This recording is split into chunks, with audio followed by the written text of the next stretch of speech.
No, this is the last video I'm making. Boy, like I said, I gotta read. I'm going to read my reading stuff tonight.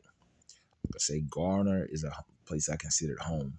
That's where I grew up at. That's where I spent a lot of my childhood, my teenage days.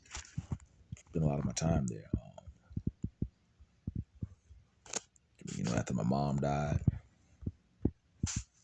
just things took place to where, of course, my stepfather, he's getting married. He's getting remarried, so he wanted his own space too. So it was time for me to go separate ways. And during that time, it's like I didn't even get a chance to even grieve. But I promised my son, his grandparents, I wouldn't change his school in the middle of the year. So he went and stayed with my sister for a little while. But it's been over 2 years now. My son, like I say, he's in the 5th grade now. And we relocated back to the house that me and my son's mom, my fiance, she purchased this house. She was purchasing this house, and I was helping her take care of and do the upgrades and everything around the house. And when she died, it just, like I say, sometimes when people die, things don't seem like, it's not a gift. So it seems like a curse that's attached to it. This was the house that she wanted, and I wanted to help her obtain it. And it felt like a family during the time. Even though we had our issues, we did. But, God had other plans. And that was rough in itself. But having to come back to a house, sometimes memories.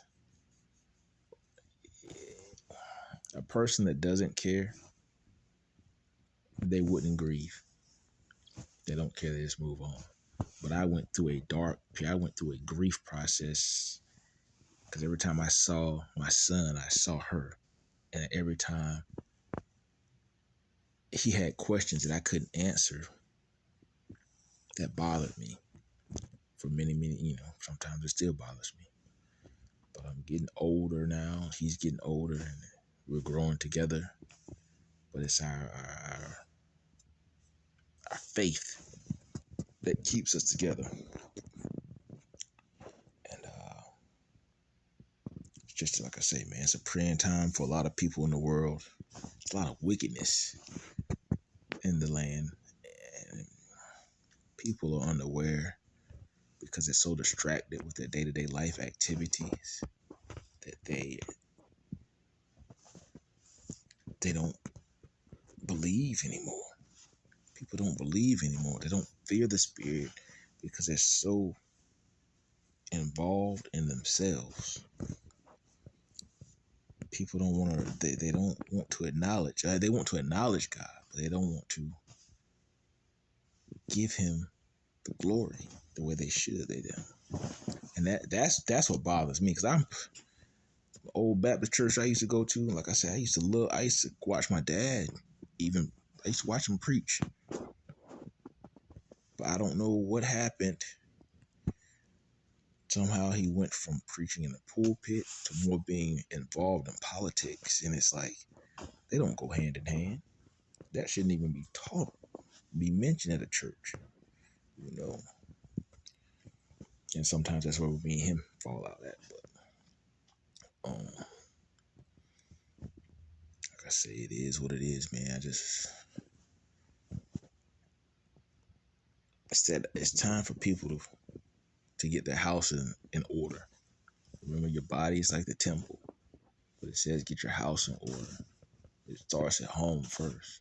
People just can't go to church and hear the word on Sunday and come home to a bunch of foolishness and frustration at their house, or tainting their spirit, man. They have to deal with the ways of the world. You have to learn how to fight these battles one-on-one.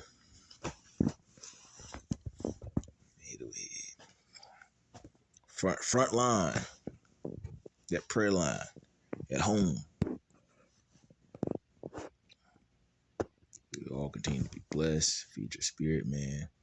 I hope everyone has a blessed Sunday on tomorrow. I'll I might post, I might not, but I'm doing my church stuff tonight. I'm getting reading to my word tonight because I might sleep in tomorrow and relax, enjoy my Sunday. And but you all be encouraged, feed your spirit, man, get into your word, be encouraged, and be blessed.